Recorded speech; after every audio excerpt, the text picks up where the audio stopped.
So if the value of a woman is tied to sex, and the more sex she has with more people lowers her value, here's where the triggering happens. I said to people, yo, listen, if a woman is having out here just is promiscuous, she got 100 bodies out here, I'm not wifing that up. You're welcome, you're welcome. Here's another glimpse in the life of Mr. Seldom, on a mission to heaven so he can tell me well done. He got all my secrets, he promised he never tell none. You're welcome, there's no other feeling like that. Yo, what's good, everybody? It's Jamal Haki, channel dedicated to helping individuals unlock the will to conquer imagination. And if you truly believe in self, as well as the content being posted here on this channel, then we can indeed turn the you that's you into something that's more valuable. Now, if you see the title of this video, I do believe it's going to be how unflattering truths typically trigger emotions. Now, this is a little bit of a story time, as well as, you know, just me talking my talk. So this is an interesting fact, right? Again, so recently, I like to tell myself, or what I like to say is, I've been awakened in a way, right? I'm been exposed to a lot of RP truths. So whether I deem myself as someone who is RP aware or not, I certainly think I am. Perfect. This is something that I find to be very interesting. Now, I was always someone that was pretty open-minded. I was always someone that was, you know, very blunt in the way that I speak to individuals and letting people know what's on my mind.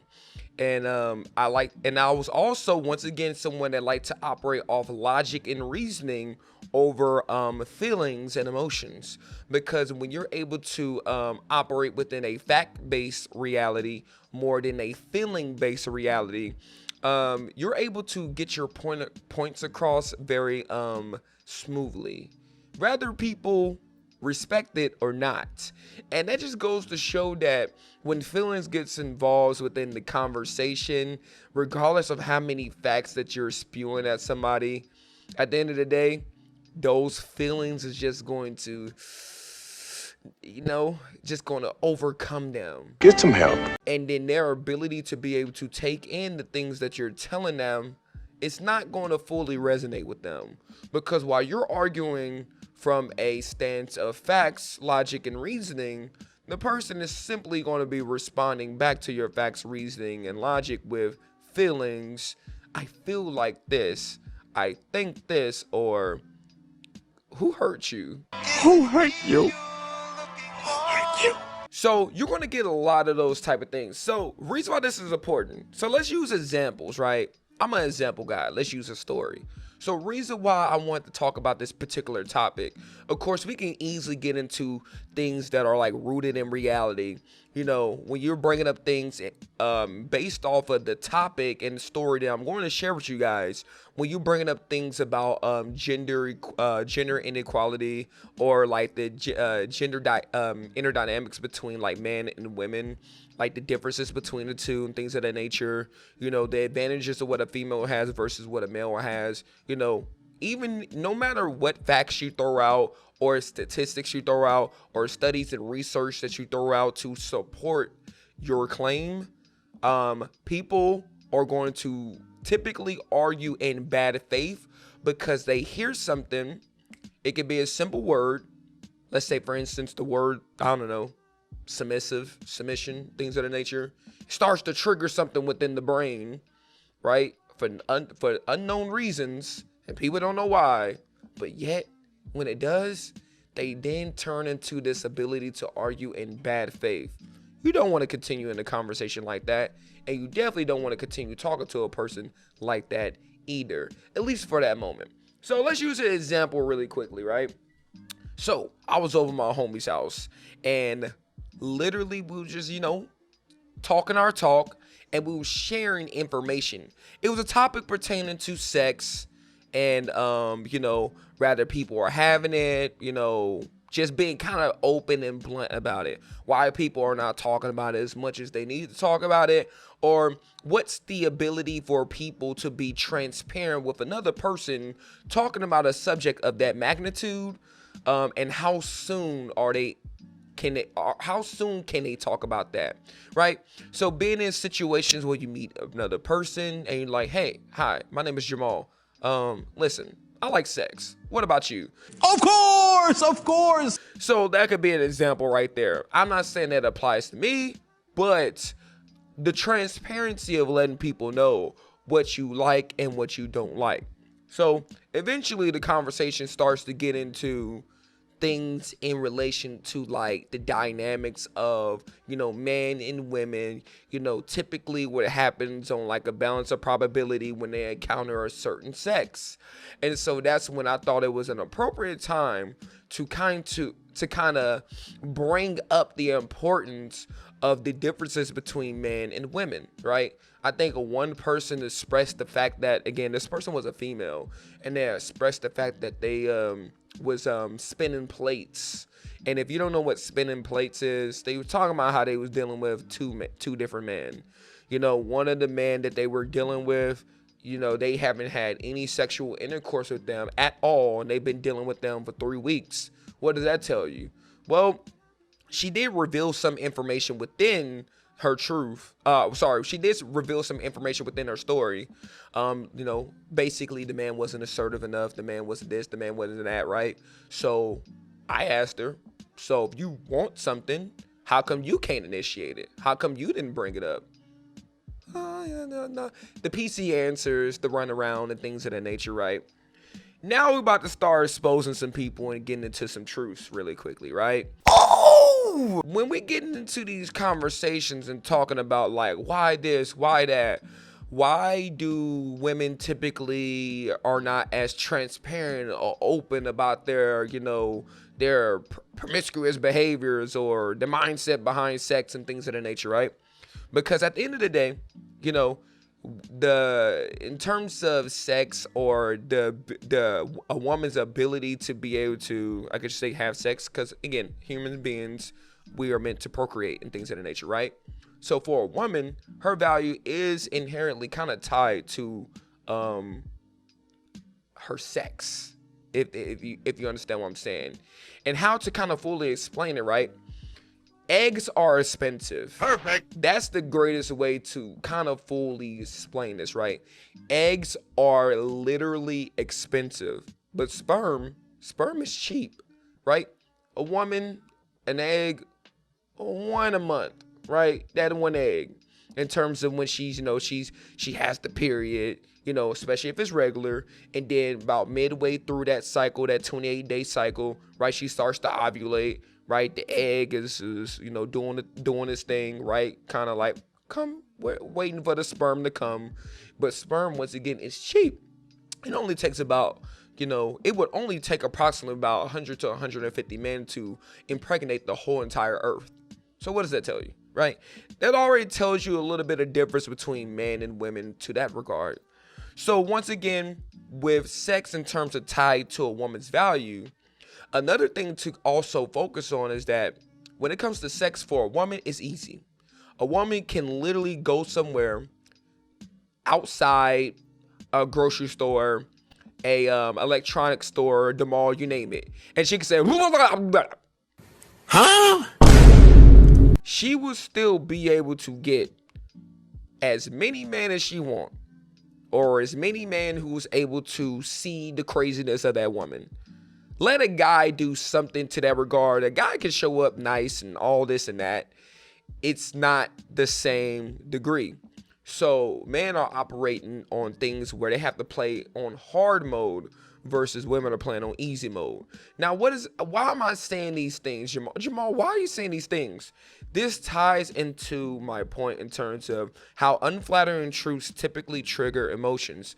I'm gonna get to the triggering part, right?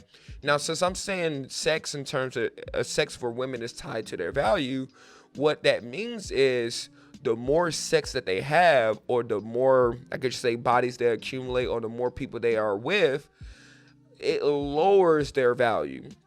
versus with a man, since sex is hard to come by, and for a man to get sex or acquire sex, they have to build up their value, right? And how you build up your value comes from a number of things. And this is important to like really highlight, even though this is not the focus of the video. A man building up his value comes from a number of things. There are like key general things, and from there, other things that are then deemed valuable is based off of your partner that you're going to be with. I'm gonna give an example. Let's say, for instance, a person's ability to be confident, a person's ability to be a strong provider, a protector, someone like those key things right there. Notice how I didn't throw in money, because if I were to throw in money, it would start to become a little bit there's a range in between it.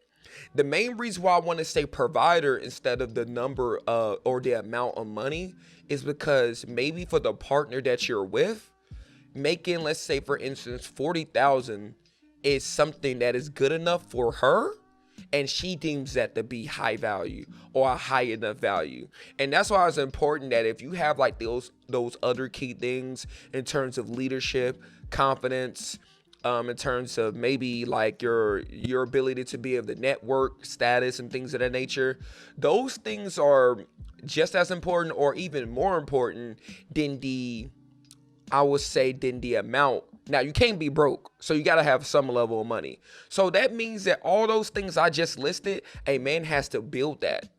A man has to grow to become that. A man doesn't come out the womb to be that.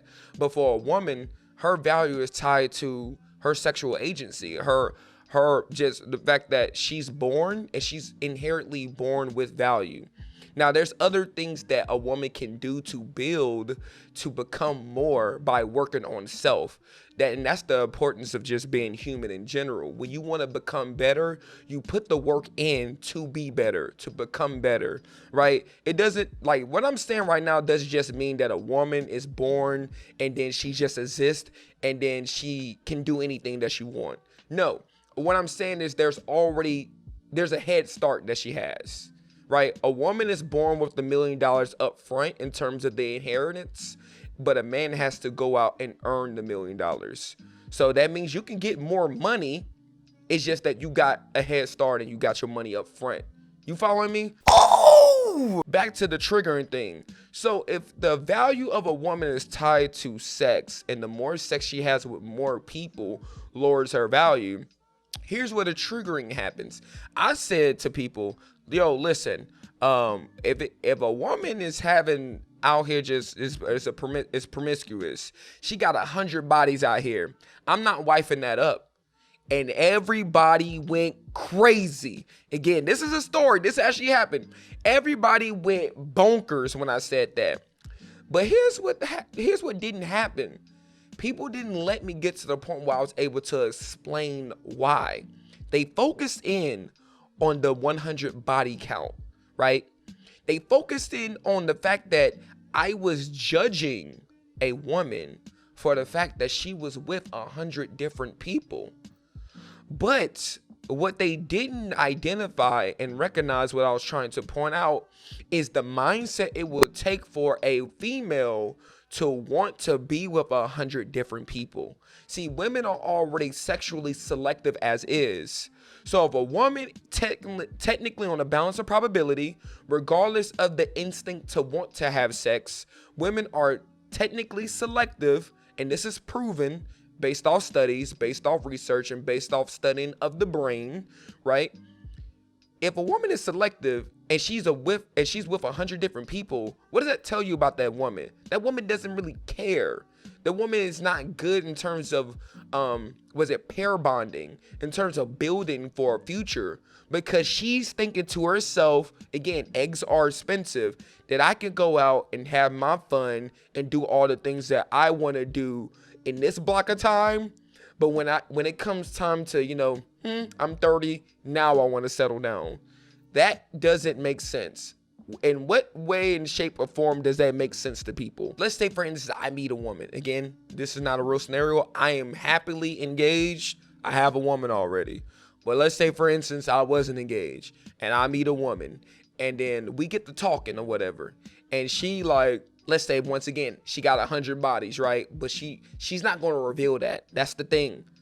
In most cases, and this is also proven, women know that their value is tied to their sex, right? It's tied to, right, the body, the vagina, right? They know this. So what are they going to do? They're not going to reveal to you the truth about how many people they've been with, because they know what that's going to do by revealing that truth.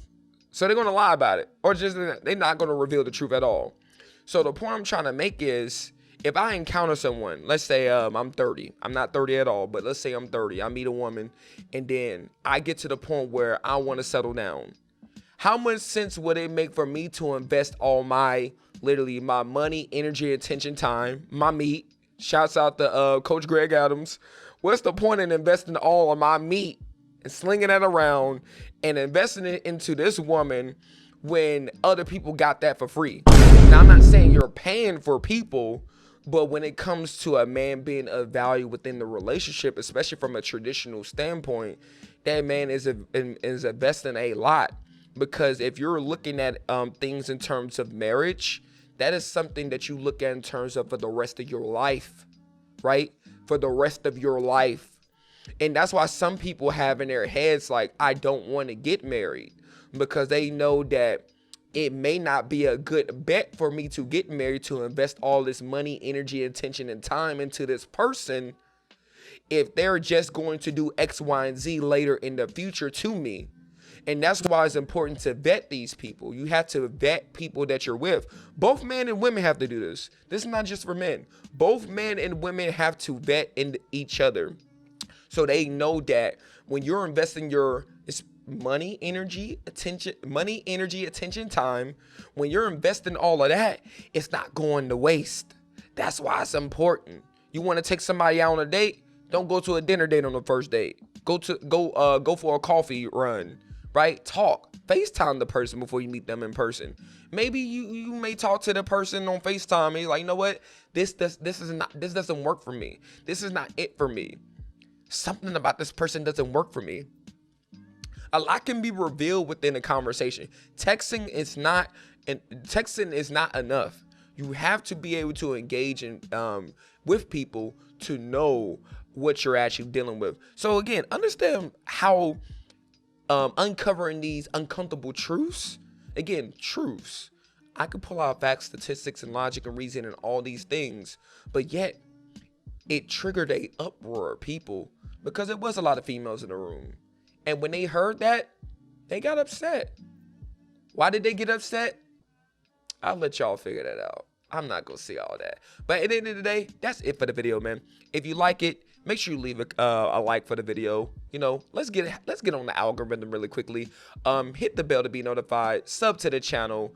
We're trying to grow over here. If you want to hear more about this type of content, or you want to see me talk about more of this content, make sure you share the video with friends, family, people want to see win and things of that nature.